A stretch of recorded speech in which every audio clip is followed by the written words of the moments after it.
Imagine o contraste. O mesmo corpo que, por causa do pecado, foi marcado pela dor e pela morte, agora é restaurado e santificado pela presença de Deus. Aquele barro que um dia foi moldado pelas mãos do Criador e depois ferido pela desobediência humana, é novamente tocado pela graça através da obra redentora de Cristo. No Pentecostes, o Espírito Santo desceu sobre os discípulos, e algo extraordinário aconteceu. O Deus que antes habitava em um templo de pedra decidiu fazer morada em templos de carne e sangue. Cada crente passou a ser casa, altar e santuário da presença divina. Isso transforma completamente nossa maneira de ver e cuidar do corpo. Ele já não pertence a nós, mas ao Deus que o habita. Eu sou o professor Azeniel, e nesta lição 4, o corpo como templo do Espírito Santo, vamos aprender sobre a dignidade e o valor do corpo humano à luz da redenção. Veremos que cuidar do corpo é também um ato de adoração e que a santificação envolve cada parte do nosso ser, pois somos morada do Espírito de Deus. Que o apóstolo Paulo nos lembra dessa maravilhosa verdade em nosso texto áureo. Ou não sabeis que o nosso corpo é o templo do Espírito Santo, que habita em vós, proveniente de Deus, e que não sois de vós mesmos. 1 Coríntios, capítulo 6, versículo 19. O texto áureo nos ensina que o corpo do cristão não é apenas uma estrutura física, mas um lugar sagrado, onde o próprio Espírito Santo habita. Paulo usa a expressão templo justamente para mostrar o valor, a dignidade e a responsabilidade que cada um deve ter com o próprio corpo. Assim como o templo antigo era dedicado unicamente ao Senhor, também nossa vida, inclusive no aspecto físico, pertence a Deus e deve ser honrada com santidade e zelo. Aqui concluímos o nosso texto áureo. Agora vamos dar continuidade com a verdade prática. Ter consciência de que nosso corpo é a habitação do Espírito Santo faz toda a diferença na maneira como o possuímos. Ter o corpo como morada do Espírito Santo leva o cristão a escolhas práticas e conscientes, cuidar da saúde, exercitar domínio próprio e agir com responsabilidade em tudo.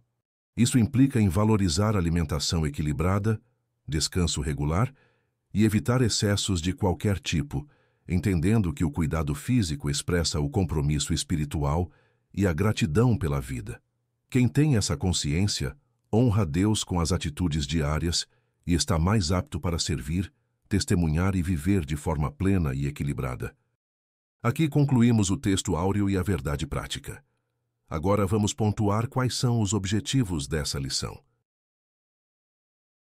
No primeiro tópico, vamos levar os alunos a compreenderem que seus corpos pertencem a Deus e são a habitação do Espírito Santo. No segundo tópico, vamos ensinar que o corpo humano, à semelhança do tabernáculo no Antigo Testamento, é portador da presença de Deus. Já no terceiro e último tópico, vamos conscientizar os alunos sobre a responsabilidade de manter o corpo em santidade por meio da fuga do pecado, da prática das disciplinas espirituais e do cuidado físico. Vamos iniciar nossa introdução. Na lição anterior, vimos como o pecado afetou o corpo humano, trazendo sofrimento e morte. A compreensão do impacto do pecado sobre o corpo humano é fundamental para entender por que enfrentamos limitações e fragilidades na experiência pessoal. Conforme estudamos, a queda introduziu no mundo o sofrimento físico e espiritual, lembrando-nos da necessidade de restauração e dependência do cuidado de Deus em todas as dimensões da vida. Agora, procure deixar claro para os seus alunos que o pecado trouxe consequências profundas para o corpo, tornando a humanidade vulnerável ao sofrimento e à morte, e mostrando a importância da redenção em Cristo. Mas vimos também que a obra redentora de Cristo é poderosa para restaurar todas as coisas, o que inclui a redenção de nossa matéria corrompida. Romanos, capítulo 8, versículo 23. Acompanhe comigo no versículo 23. Diz assim: E não só ela, mas nós mesmos, que temos as primícias do Espírito, também gememos em nós mesmos, esperando a adoção, a saber, a redenção do nosso corpo. Como vimos na referência, ela nos ensina que a redenção trazida por Cristo é completa. Ela não se limita ao nosso espírito, mas alcança até mesmo o nosso corpo, corrompido pelo pecado. A promessa bíblica é de restauração total, mostrando que a obra do Senhor é abrangente, libertando a criação da corrupção e oferecendo esperança de renovação plena. Agora procure deixar claro para os seus alunos que a salvação em Cristo não transforma apenas a alma, mas garante a restauração de todo o nosso ser, reafirmando a esperança cristã de redenção integral. Nesta lição, estudaremos a respeito do corpo como templo do Espírito Santo, enfatizando sua importância e necessidade de cuidado, principalmente quanto à santificação. A proposta desta lição é aprofundar o entendimento de que o corpo não apenas pertence a Deus, mas é também o lugar onde o Espírito Santo habita. Essa verdade deve levar cada cristão a valorizar e cuidar do corpo com responsabilidade, especialmente buscando viver em santificação, pois essa é a vontade de Deus para seus filhos. Agora, explique para os seus alunos que reconhecer o corpo como templo do Espírito Santo nos desafia a ter atitudes de cuidado e respeito, dedicando todo o nosso ser à vida santa e agradável ao Senhor. Aqui concluímos a nossa introdução. Agora vamos dar início ao nosso primeiro tópico. Corpo, propriedade e habitação divina. Tópico 1. Comprado e selado. Subtópico 1.1. Assim como o espírito e a alma, nosso corpo também foi comprado por Cristo e tem o selo do Espírito Santo. 1 Coríntios capítulo 6, versículo 20. Efésios capítulo 1, versículo 7 ao 13. Venha comigo na referência em destaque, diz assim, versículo 20. Porque fostes comprados por bom preço, glorificai, pois, a Deus no vosso corpo e no vosso espírito, os quais pertencem a Deus. Como lemos na referência, ela ensina que fomos comprados por Cristo por um alto preço. Isso abrange todo o nosso ser, inclusive o corpo.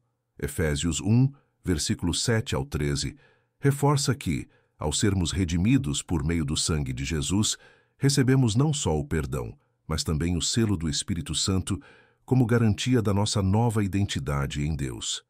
Assim, somos propriedade do Senhor de forma integral, chamados a glorificá-lo, tanto em nosso interior quanto em nosso testemunho físico e visível. Agora procure explicar para os seus alunos que nosso corpo pertence ao Senhor e carrega o selo do Espírito Santo. Por isso, merece ser cuidado com reverência e usado para expressar o amor, a santidade e a glória de Deus em todas as ações. Isso nos torna propriedade de Deus em todos os aspectos, inclusive no físico, que é literalmente templo e santuário. O ensino bíblico deixa claro que, ao sermos comprados por Cristo, toda a nossa existência passa a pertencer ao Senhor. Isso inclui nosso corpo, que não é apenas símbolo, mas realmente templo e santuário de Deus.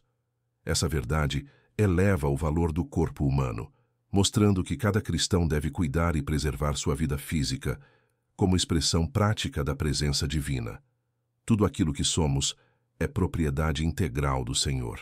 Agora, procure deixar claro para os seus alunos: a consciência de ser templo e propriedade de Deus exige respeito, dedicação e zelo pelo corpo, reconhecendo nele um espaço sagrado para a manifestação do Espírito Santo.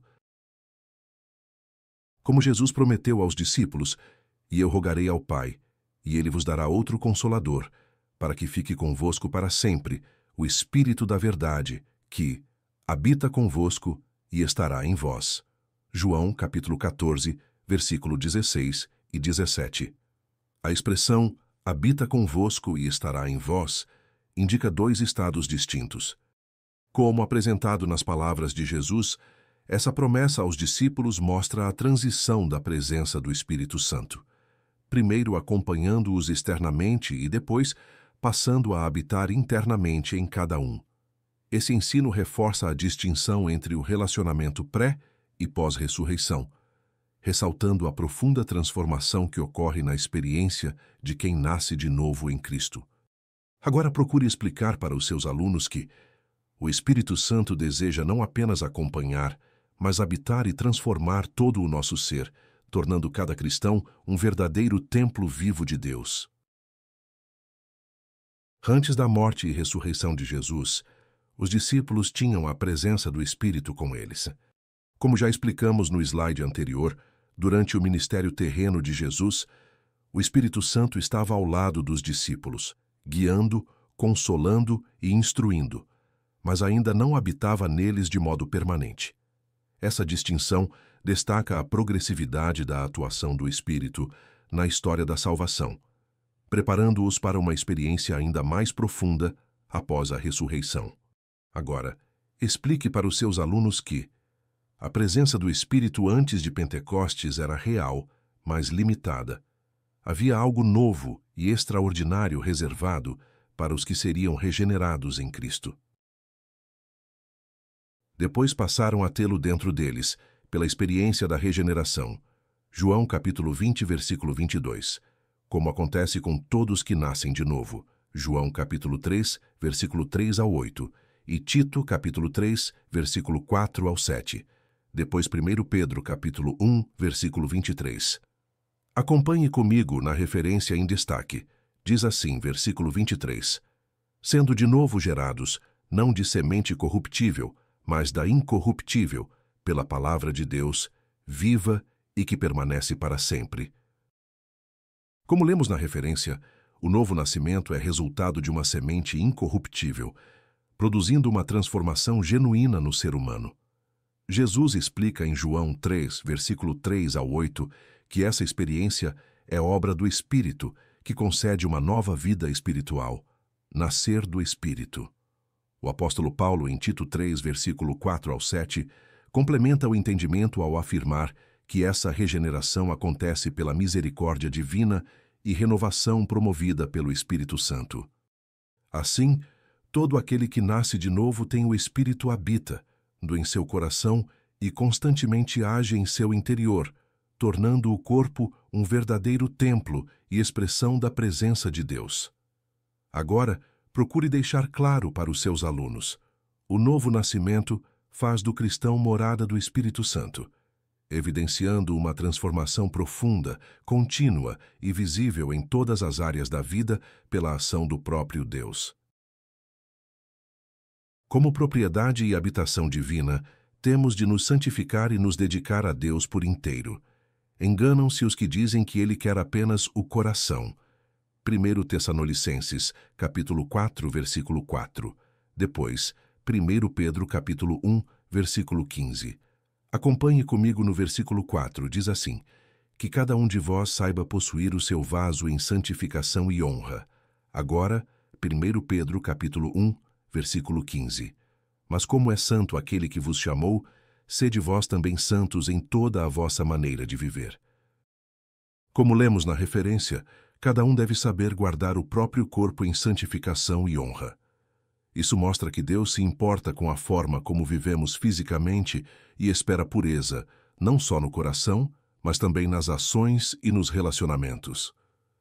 Pedro acrescenta que devemos ser santos em todo o nosso procedimento, ou seja, em todas as atitudes, escolhas e comportamentos que temos na vida diária. Essa santificação é plena e envolve mente, sentimentos, ações e o nosso corpo.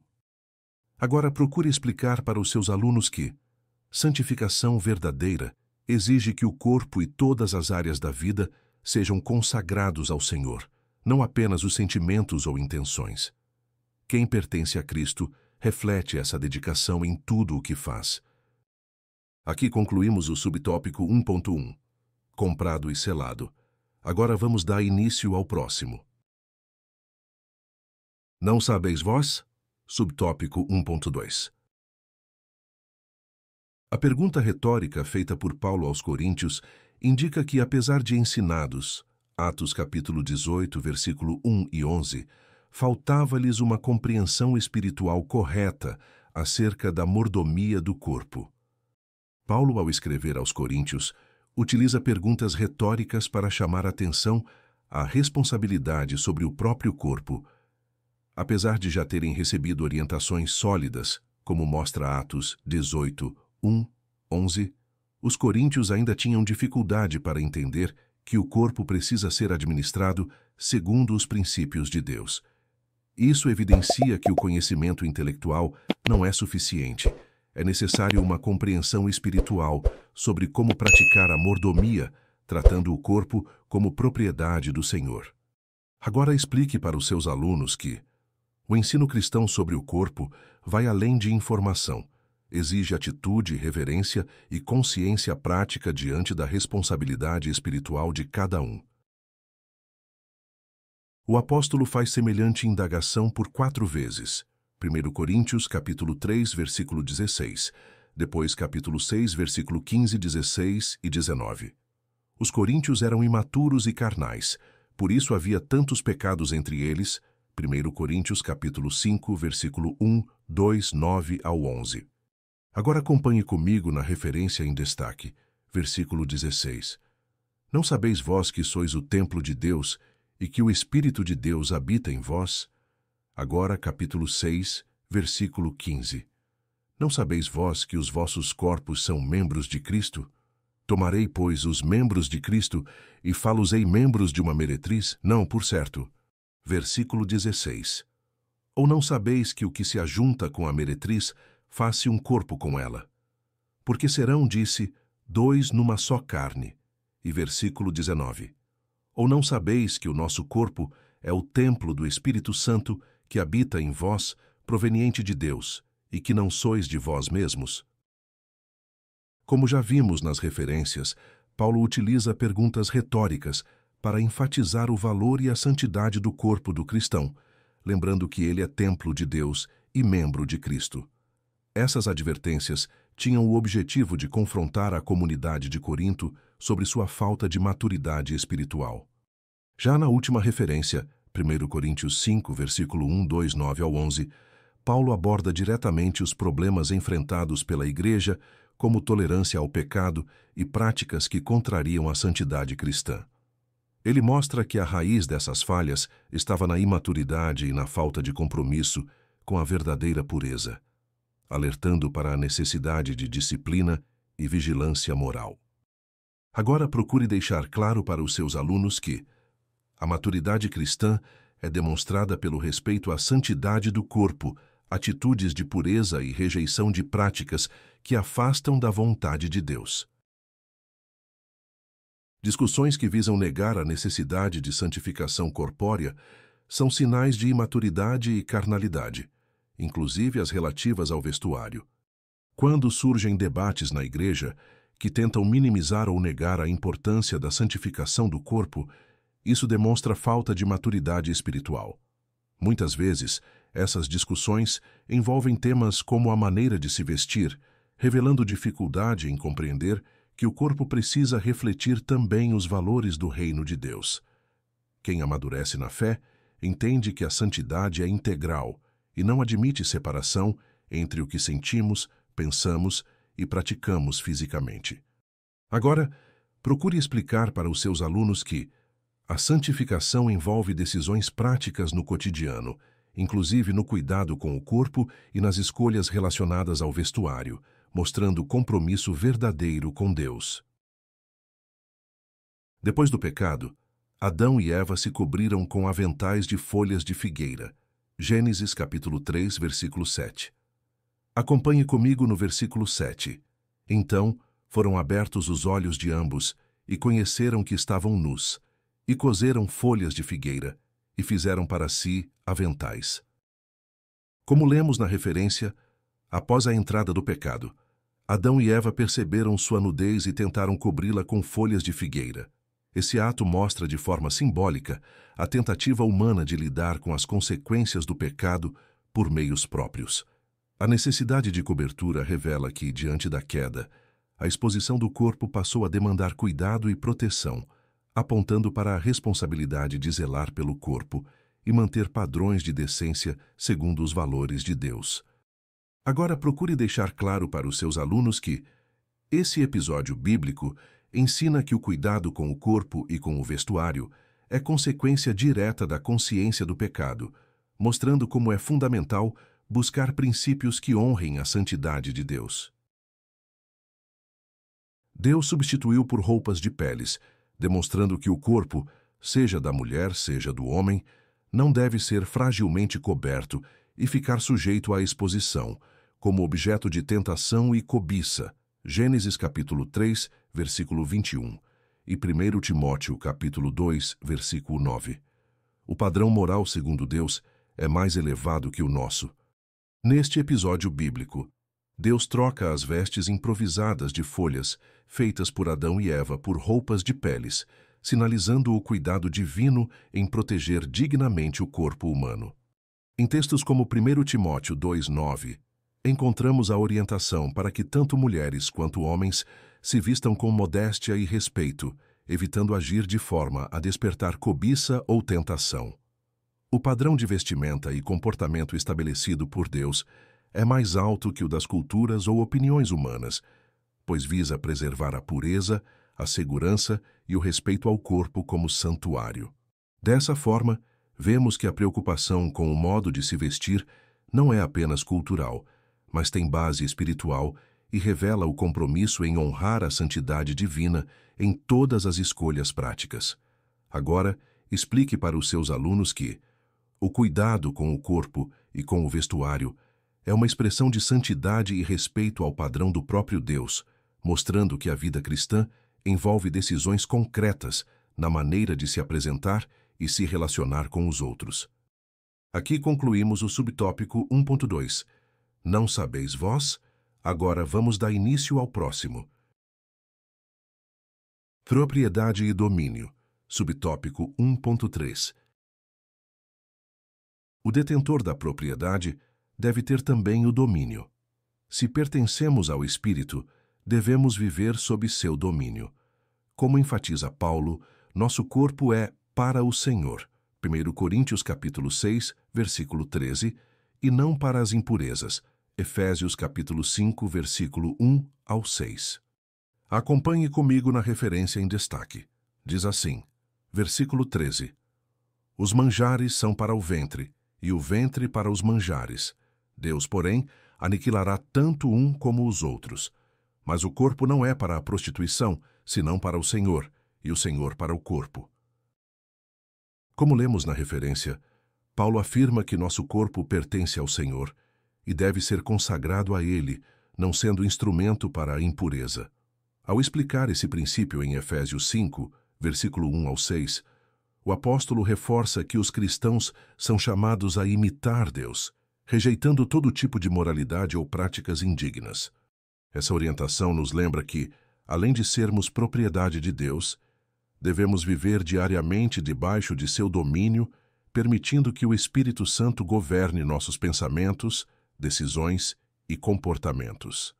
Agora procure explicar para os seus alunos que a verdadeira vida cristã envolve reconhecer que pertencemos totalmente ao Senhor e buscar em cada detalhe viver em santidade, rejeitando qualquer hábito ou atitude que contradiga o domínio do Espírito em nós. Somos membros de Cristo, 1 Coríntios capítulo 6, versículo 15, e templo do Deus vivente, 2 Coríntios capítulo 6, versículo 16. Por isso, o pecado contra o corpo ofende gravemente a santidade de Deus e produz terríveis sofrimentos. Salmos capítulo 32, versículo 2 ao 5, e Salmos 51, versículo 4. Depois 1 Coríntios capítulo 3, versículo 17, e capítulo 5, versículo 1 ao 5. E depois, para finalizar, capítulo 6, versículo 18. Acompanhe comigo na referência em destaque. Versículo 17. Se alguém destruir o templo de Deus, Deus o destruirá, porque o templo de Deus, que sois vós, é santo. Como lemos na referência, Paulo afirma que o corpo do cristão é morada do Espírito Santo, e que destruir ou profanar esse templo traz sérias consequências espirituais. Ele reforça esta verdade ao declarar, em 1 Coríntios 6, versículo 15, que somos membros de Cristo. Nosso corpo está diretamente conectado a Ele, por isso merece honra e cuidado. Já em 2 Coríntios 6, versículo 16, aprendemos que o corpo é o verdadeiro templo do Deus vivente, destacando a presença contínua de Deus em cada crente. Quando o pecado afeta o corpo, como mostram os Salmos 32 e 51, ele traz sofrimento, angústia e afasta-nos da plena comunhão com Deus. Paulo alerta várias vezes sobre isso, 1 Coríntios 5, versículo 1 ao 5 e capítulo 6, versículo 18, mostrando que a santidade do corpo não é negociável para quem deseja viver segundo o propósito de Deus. Agora procure deixar claro para os seus alunos que cuidar e respeitar o corpo é um compromisso espiritual, pois ele pertence e é dedicado ao Senhor. Ofender o templo de Deus através do pecado gera sérios danos, mas o arrependimento conduz à restauração e à verdadeira paz com Deus. Quando isso acontece, somente um profundo arrependimento e sincera confissão conduzem a uma verdadeira e completa cura e restauração. Salmos capítulo 32, versículo 1 ao 6 e Tiago capítulo 5, versículo 16. Acompanhe comigo na referência em destaque. Diz assim, versículo 16. Confessai as vossas culpas uns aos outros e orai uns pelos outros, para que sareis. A oração feita por um justo pode muito em seus efeitos. Como lemos na referência, ela nos orienta a confessar os nossos pecados uns aos outros e orar uns pelos outros para experimentar a cura, mostrando que a restauração espiritual e até física está diretamente ligada à sinceridade e transparência diante de Deus e da comunidade. O Salmo 32, versículo 1 ao 6, reforça essa verdade, pois Davi relata a angústia devastadora que enfrentou enquanto ocultava seu pecado, mas também a alegria, o alívio e a verdadeira restauração que vieram quando ele confessou e se arrependeu diante do Senhor. Assim, tanto o texto do Novo quanto do Antigo Testamento nos ensinam que apenas a confissão e o arrependimento autênticos abrem caminho para a plena cura e comunhão com Deus. Agora procure deixar claro para os seus alunos que restaurar o relacionamento com Deus exige coragem para confessar e abandonar o pecado. Esse é o caminho seguro para experimentar perdão, paz e renovação completa diante do Senhor. Aqui concluímos o tópico 1. Corpo, propriedade e habitação divina. Agora nosso objetivo é o próximo tópico. O corpo como tabernáculo. Tópico 2. Portador da presença. Subtópico 2.1. Uma das figuras aplicadas ao corpo no Novo Testamento é o tabernáculo. Paulo e Pedro usam essa linguagem metafórica. Estamos neste tabernáculo. 2 Coríntios, capítulo 5, versículo 4. Brevemente hei de deixar este meu tabernáculo. 2 Pedro, capítulo 1, versículo 14. No Novo Testamento, Paulo utiliza a expressão estamos neste tabernáculo, 2 Coríntios, capítulo 5, versículo 4, para mostrar que o corpo é como uma tenda de passagem, enfatizando a sua natureza temporária e a expectativa de uma existência gloriosa junto a Deus. Da mesma forma, Pedro fala sobre deixar este tabernáculo, 2 Pedro capítulo 1, versículo 14, ensinando que a morte física significa apenas a saída dessa morada terrena. Essas referências orientam os crentes a enxergar o corpo com responsabilidade e reverência, mas sempre compreendendo que ele é somente uma etapa na jornada eterna. Agora, procure deixar claro para os seus alunos que o corpo é ilustrado como um tabernáculo, destacando seu caráter passageiro e reforçando a necessidade de viver com esperança na ressurreição e na comunhão eterna com Deus. Isso nos remete ao Antigo Testamento, ao tabernáculo de Moisés. E me farão um santuário e habitarei no meio deles. Êxodo capítulo 25, versículo 8. E solidifica o entendimento do corpo como portador da presença de Deus. Romanos capítulo 8, versículo 11. Venha comigo no versículo 11, diz assim: E se o Espírito daquele que dos mortos ressuscitou a Jesus habita em vós, aquele que dos mortos ressuscitou a Cristo, também vivificará o vosso corpo mortal pelo seu Espírito que em vós habita.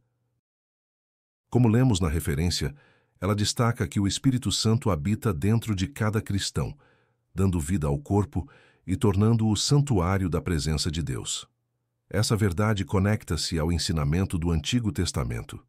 Em Êxodo capítulo 25, versículo 8, Deus pediu a construção do tabernáculo para habitar no meio do povo. Agora, de forma ainda mais profunda, ele faz morada nos corações dos crentes, mostrando que nosso corpo é, literalmente, o lugar da sua presença. Isso amplia o sentido espiritual do tabernáculo e mostra a responsabilidade que temos de cuidar do corpo como o verdadeiro templo de Deus. Agora procure deixar claro para os seus alunos que ser morada do Espírito Santo impõe zelo e santidade em toda a vida, pois carregamos conosco de modo real a presença do Deus vivo. Aqui concluímos o subtópico 2.1, portador da presença. Agora vamos dar início ao próximo. Tabernáculo e tricotomia, subtópico 2.2. A analogia do tabernáculo reforça também o aspecto tricotômico do ser humano, a composição em 3 partes, assim como a edificação feita no deserto. Ao observarmos a estrutura do tabernáculo no Antigo Testamento, percebemos que ela ilustra a tricotomia do ser humano, corpo, alma e espírito. Assim como o tabernáculo possuía o pátio externo, o lugar santo e o lugar santíssimo, cada pessoa é formada por 3 dimensões essenciais.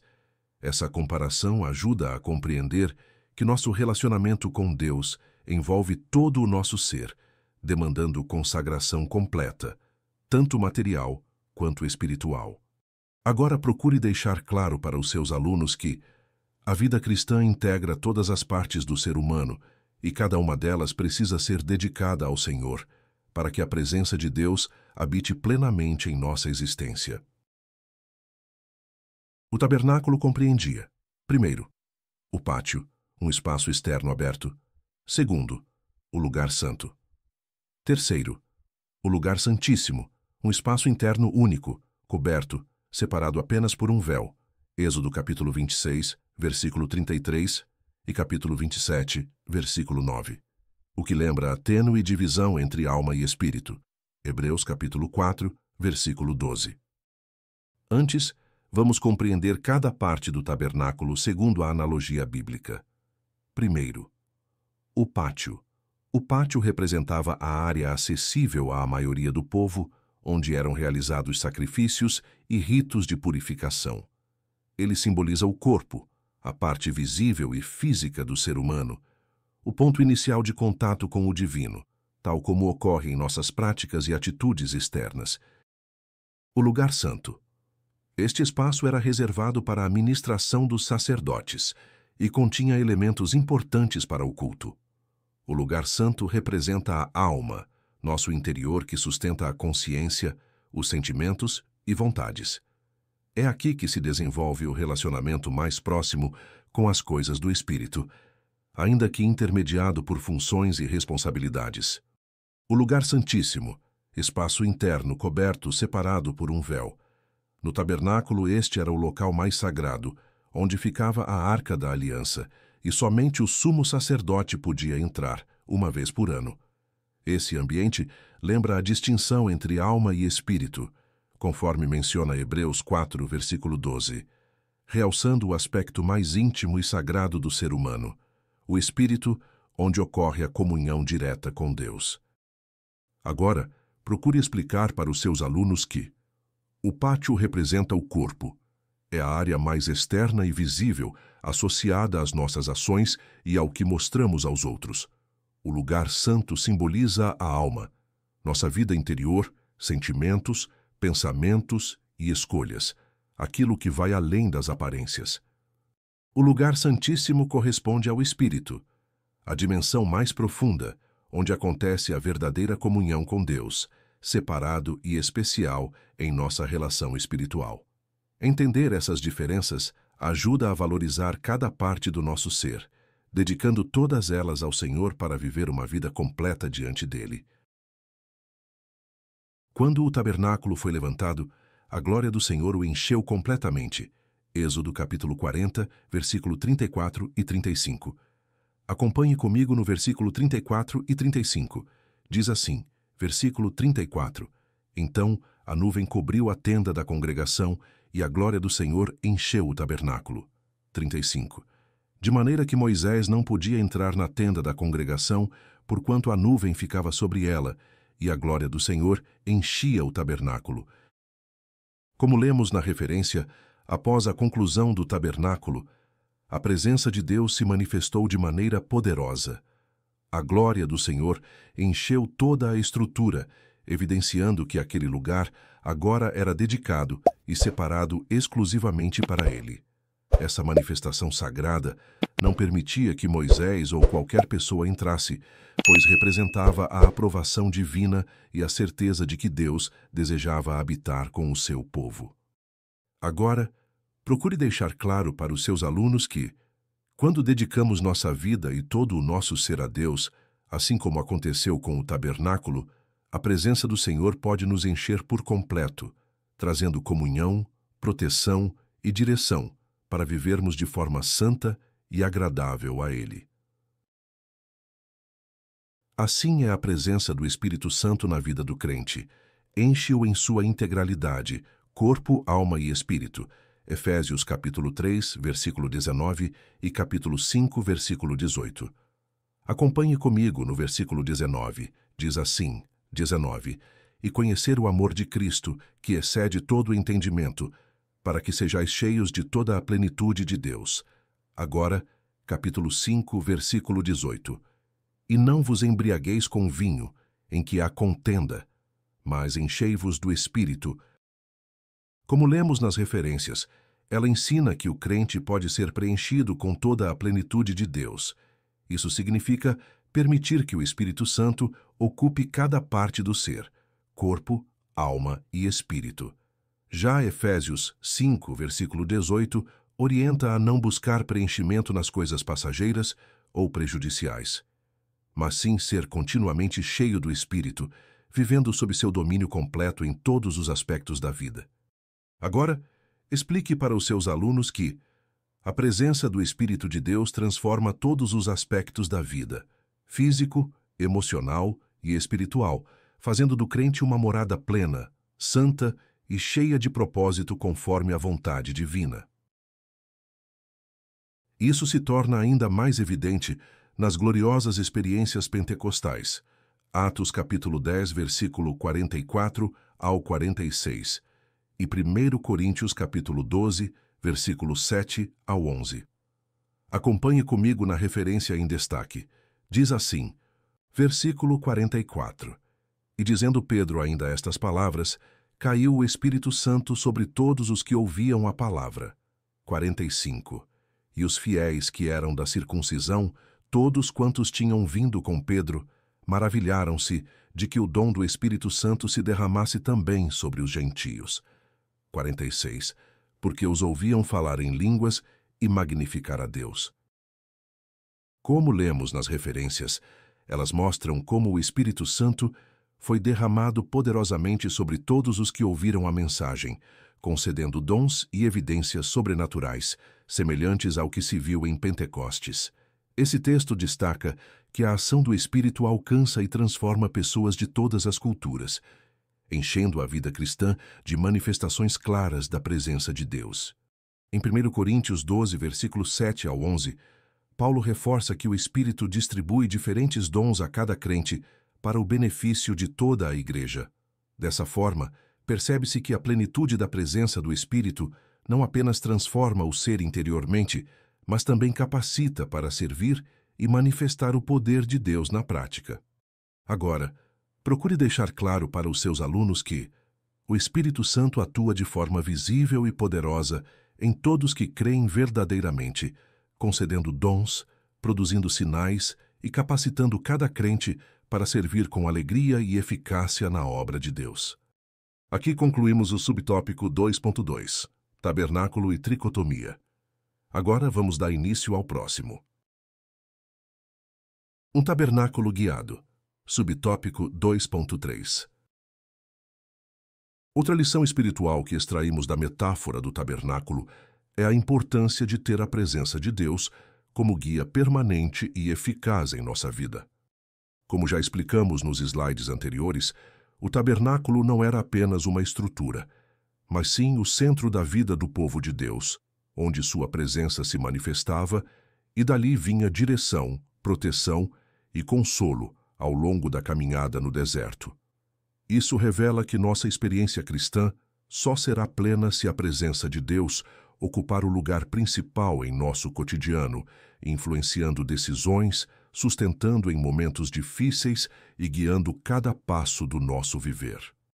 Agora procure deixar claro para os seus alunos que ter a presença do Senhor como guia permanente não é algo teórico, significa viver de forma prática, buscando comunhão constante, ouvindo a voz de Deus e permitindo que Ele governe todo o nosso ser, assim como o povo de Israel só avançava quando a nuvem do Senhor se movia sobre o tabernáculo. Se a nuvem do Senhor que estava sobre o tabernáculo se levantava, os filhos de Israel caminhavam. Se não se levantava, permaneciam no mesmo lugar. Êxodo capítulo 40, versículo 36 ao 38. Ao observar como Deus guiava Israel no deserto, vemos um princípio poderoso. O povo só se movia quando a presença de Deus indicava o momento certo. Esse exemplo nos ensina sobre confiança, dependência e sensibilidade à voz do Senhor no nosso dia a dia. Nem sempre agir, nem sempre esperar, mas aprender a discernir o tempo de Deus para cada passo. Essa obediência traz segurança e paz, pois sabemos que não dependemos das circunstâncias, mas sim da direção divina. Agora, procure explicar para os seus alunos que, assim como Israel aprendeu a seguir a nuvem, devemos buscar intimidade com Deus para reconhecer seu direcionamento e só avançar guiados por Ele, confiando que sua presença sempre nos levará pelo melhor caminho. Ser sensível ao Espírito nos livra de decisões e movimentos errados em nosso viver diário. Êxodo capítulo 33, versículo 15. É melhor seguir a nuvem, quer de dia, quer de noite. Número capítulo 9, versículo 21. Analise comigo o versículo 21. Diz assim: Porém era que, quando a nuvem desde a tarde até a manhã ficava ali, e a nuvem se alçava pela manhã, então partiam, quer de dia, quer de noite, alçando-se a nuvem, partiam. Como lemos na referência, Israel só se movia quando a nuvem do Senhor sinalizava, seja de dia ou de noite, mostrando total dependência da orientação divina para cada passo. Esse princípio também é reforçado em Êxodo 33, versículo 15, quando Moisés expressa que não há sentido caminhar sem a presença de Deus. Ela é o diferencial e garantia de direção segura, proteção e paz. Ser sensível ao Espírito Santo significa valorizar sua presença acima de qualquer conquista ou plano pessoal, buscando sempre discernir o tempo e a vontade do Senhor antes de agir. Agora, procure deixar claro para os seus alunos que viver guiado pelo Espírito exige atenção e humildade para esperar, avançar ou retroceder conforme a direção de Deus, evitando decisões precipitadas e confiando que o Senhor sempre mostra o melhor caminho para cada situação da nossa vida. Aqui concluímos o tópico 2, o corpo como tabernáculo. Agora nosso objetivo é o próximo tópico. Cuidando do tempo do Espírito. Tópico 3. Fugir da prostituição. Subtópico 3.1. O substantivo grego porneia, traduzido como prostituição, em 1 Coríntios capítulo 6, versículo 18, tem um significado amplo, referindo-se à impureza, arra, ou imoralidade sexual, no sentido geral, NA e NVI. O termo porneia, do grego, engloba todo tipo de prática sexual proibida pelas Escrituras, e não apenas prostituição no sentido literal. Dependendo do contexto, pode significar fornicação, adultério, incesto ou qualquer relação sexual considerada ilícita diante de Deus. Por isso, diferentes traduções usam expressões variadas, desde impureza até imoralidade sexual, para comunicar a abrangência desse conceito no ensino bíblico. Agora procure deixar claro para os seus alunos que o apelo de Paulo é para que o cristão fuja de toda forma de prática sexual contrária aos princípios divinos, lembrando que a santidade e o respeito ao próprio corpo são valores essenciais para quem deseja viver segundo a vontade de Deus. Toda a prática sexual fora do casamento está abarcada nesta expressão. Ao usar o verbo fugir na voz ativa, feugo, fugir de ou para longe, Paulo aponta para a necessidade de ações concretas que nos ponham a salvo dos terríveis malefícios das impurezas sexuais.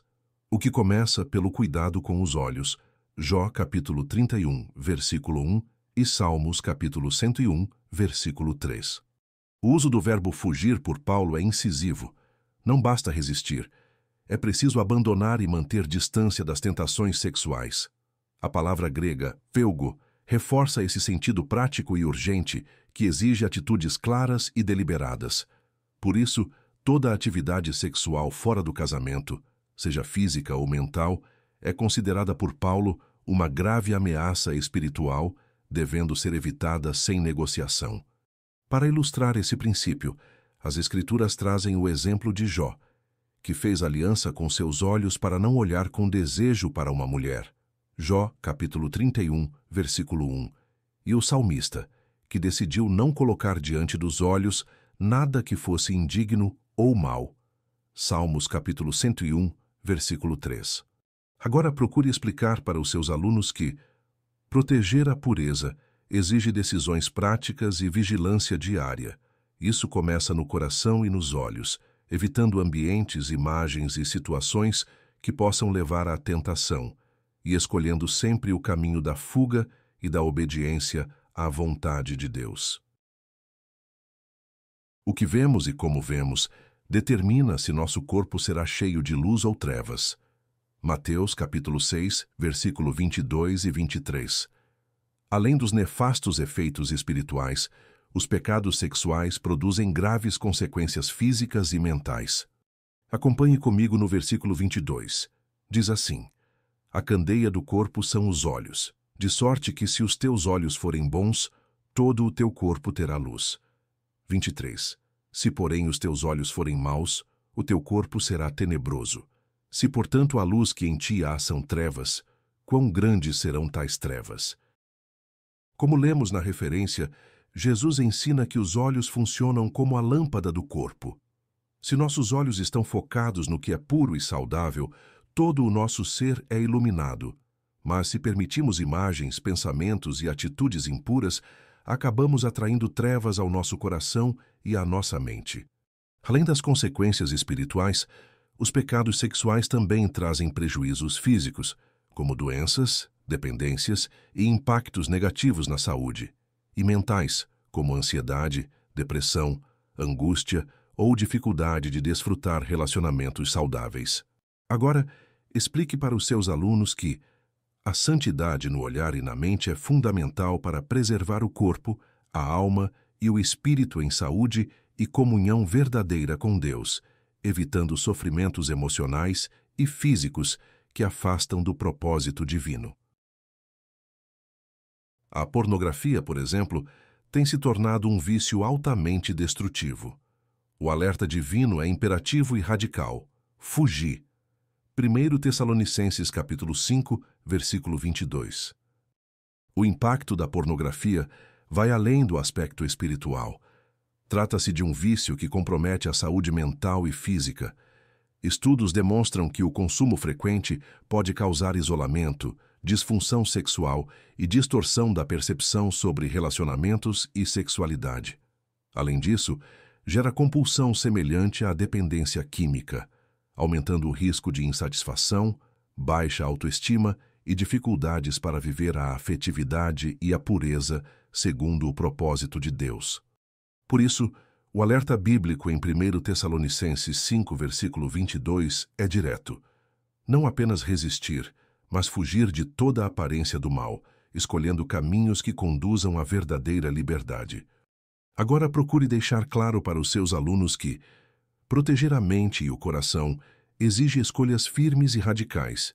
Evitar o contato com conteúdos pornográficos garante saúde, dignidade e espiritualidade autêntica, além de preservar a capacidade de viver relacionamentos saudáveis diante de Deus e das pessoas. Aqui concluímos o subtópico 3.1, Fugir da prostituição. Agora vamos dar início ao próximo.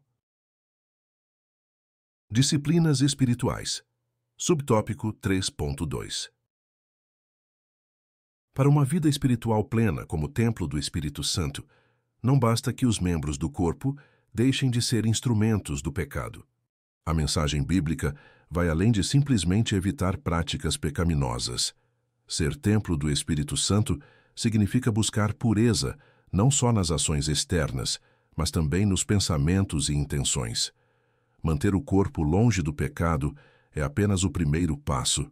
É fundamental cultivar relacionamento íntimo com Deus, renovar a mente diariamente e preencher o coração com aquilo que agrada ao Senhor. Agora, procure explicar para os seus alunos que o verdadeiro propósito não é apenas não cometer pecados, mas viver de maneira íntegra, santa e dedicada, deixando que o Espírito Santo influencie cada atitude, desejo e escolha, transformando todo o ser em morada agradável para Deus. É preciso apresentá-los a Deus como instrumentos de justiça, Romanos capítulo 6, versículo 12 e 13, e culto, em sacrifício vivo, santo e agradável a Deus, Romanos capítulo 12, versículo 1. Venha comigo na referência em destaque.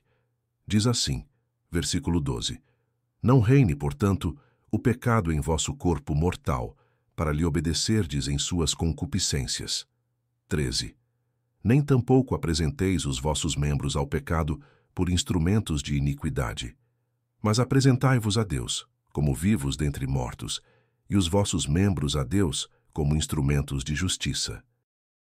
Como lemos na referência, Paulo exorta que os membros do corpo não sejam mais apresentados ao pecado, mas ofertados a Deus como instrumentos de justiça. Isso significa usar tudo o que somos, olhos, mãos, palavras, pensamentos, para agir em retidão, promovendo o bem e glorificando o Senhor. Essa entrega não é apenas evitar o errado, mas agir ativamente em favor da vontade de Deus, buscando a justiça em todos os detalhes da vida. Em Romanos 12, versículo 1, Paulo complementa ensinando que o verdadeiro culto é apresentar o corpo em sacrifício vivo, santo e agradável a Deus, ou seja, consagrar toda a existência ao Senhor, tornando cada atitude uma expressão de adoração. Agora, explique para os seus alunos que ser instrumento de justiça na vida diária exige não só afastamento do pecado, mas dedicação concreta para servir a Deus, oferecendo cada parte do ser como meio de glorificar, testemunhar e adorar ao Senhor em atos práticos e sinceros. É por meio do corpo que praticamos as mais importantes disciplinas de nossa vida espiritual, como o jejum, a oração e o estudo da Palavra de Deus, que são fundamentais para uma contínua e fluente agência do Espírito de Deus em nosso interior. Para que a presença de Deus seja realmente ativa em nosso interior, é indispensável desenvolver disciplinas espirituais em nossa rotina. Elas não apenas fortalecem nossa fé, mas também nos transformam profundamente. Veja como cada uma delas contribui para a vida cristã. O jejum é um exercício de entrega e domínio próprio. Por meio dele, aprendemos a priorizar o espiritual sobre o material, buscando intimidade e clareza diante do Senhor. A oração é o elo direto com Deus. Ela permite ao cristão abrir o coração, receber direção, consolo e demonstrar dependência exclusiva dele em todas as situações. O estudo da palavra é o fundamento da sabedoria cristã. Ao meditar nas Escrituras, captamos verdades essenciais, renovamos a mente e nos preparamos para uma caminhada coerente com os ensinamentos de Cristo. Agora procure explicar para os seus alunos que praticar cada disciplina de forma sincera é essencial para que o Espírito Santo tenha liberdade para agir, renovar e fortalecer todo o nosso ser, tornando a experiência com Deus viva e constante no dia a dia. Ele nos guia em toda a verdade, João capítulo 16, versículo 13, e 1 Coríntios capítulo 2, versículo 12 e 13. Produz em nós o seu fruto, Gálatas capítulo 5, versículo 22. Nos capacita para servir a Cristo, Atos capítulo 4, versículo 31, e Romanos 15, versículo 18 e 19. E habita em nosso coração como o penhor de nossa eterna redenção, 2 Coríntios capítulo 1, versículo 21 e 22. Efésios capítulo 1, versículo 13 e 14. É o próprio Espírito quem nos conduz e revela todo o ensino de Deus, como vemos em João 16, versículo 13. Ele guia em toda a verdade e ilumina o entendimento espiritual. Em 1 Coríntios 2, versículo 12 e 13, aprendemos que o Espírito nos concede discernimento das coisas de Deus e nos ensina a comunicar essas verdades. Também é o Espírito quem produz o fruto em nossas vidas, conforme Gálatas 5, versículo 22, nos tornando parecidos com Cristo em caráter. Para servir eficazmente, dependemos do poder do Espírito. Como Atos 4, versículo 31 e Romanos 15, versículo 18 e 19, deixam claro.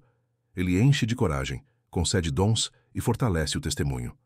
Por fim, em 2 Coríntios 1, versículo 21 e 22, e Efésios 1, versículo 13 e 14, a habitação do Espírito é a garantia, como um selo, de que pertencemos a Deus e aguardamos a redenção final. Agora, procure deixar claro para os seus alunos que essas ações do Espírito Santo não são distantes, mas realidades presentes que devemos acolher diariamente, reconhecendo que só assim experimentaremos uma fé viva, segura e frutífera diante do Senhor. Aqui concluímos o subtópico 3.2, Disciplinas espirituais. Agora vamos dar início ao próximo. Disciplinas corporais. Subtópico 3.3.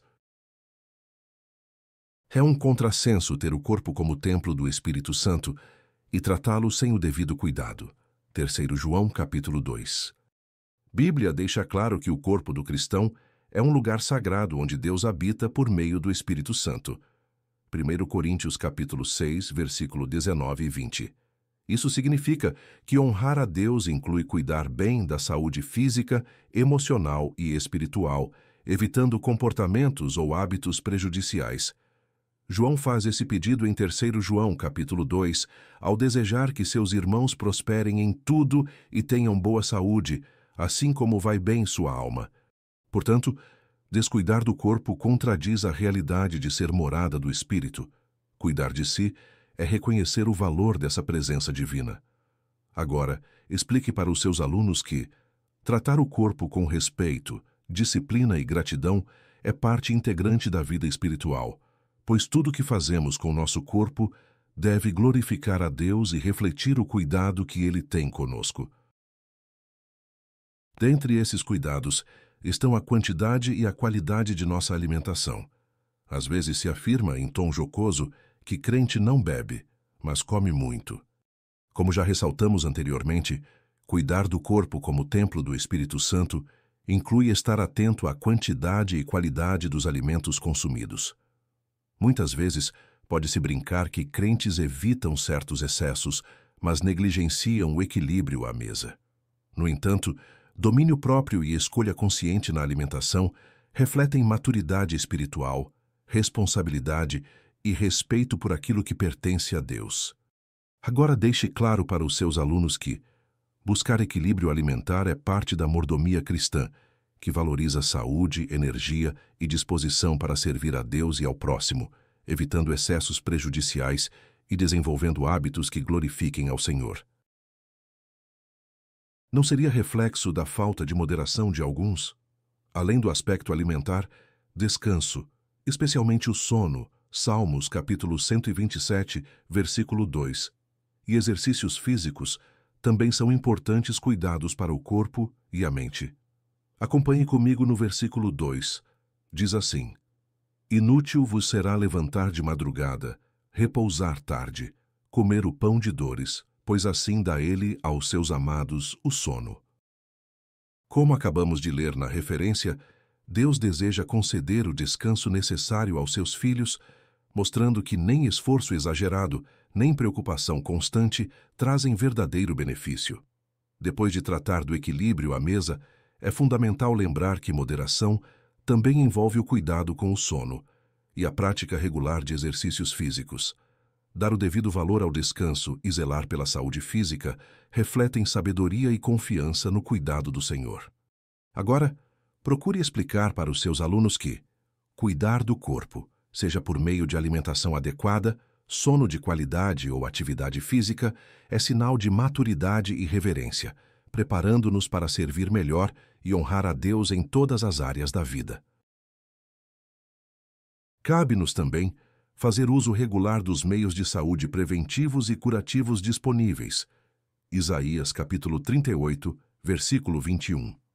Acompanhe comigo no versículo 21. Diz assim: E dissera Isaías: Tomem uma pasta de figos e a ponham como emplasto sobre a chaga, e sarará. Como vimos nessa referência, Deus fez uso de um remédio prático, a pasta de figos aplicada por Isaías na enfermidade do rei Ezequias. Esse registro bíblico nos ensina que confiar nos cuidados de Deus também envolve utilizar com sabedoria os meios de saúde acessíveis, sejam preventivos ou de tratamento. O cristão é incentivado a buscar orientação médica sempre que necessário e valorizar recursos que promovam bem-estar físico, como vacinações, consultas e tratamentos adequados, reconhecendo esses instrumentos como bênçãos providas por Deus para a preservação da vida e da saúde. Agora procure deixar claro para os seus alunos que cuidar do corpo por meio da prevenção e do tratamento é sinal de responsabilidade e fé equilibrada, pois toda vida pertence ao Senhor e merece zelo, prudência e gratidão. Chegamos ao final de mais uma lição. Agora vamos para a conclusão. Corpo e mente saudáveis nos tornam mais dispostos para adorar e servir a Deus. Marcos capítulo 12, versículo 30. Que vivamos de maneira sábia e equilibrada, como templo do Espírito, um elevado privilégio, fruto da graça de Deus em Cristo Jesus. Nossa próxima lição será a de número 5, com o tema A Alma, a natureza imaterial do ser humano. Se este vídeo te ajudou e tirou suas dúvidas sobre a lição da Escola Bíblica Dominical, não esqueça de apoiar nosso canal. Curta o vídeo, deixe seu comentário e inscreva-se para acompanhar as próximas lições. Cada interação sua fortalece nossa missão e ajuda a alcançar mais professores. Deus abençoe.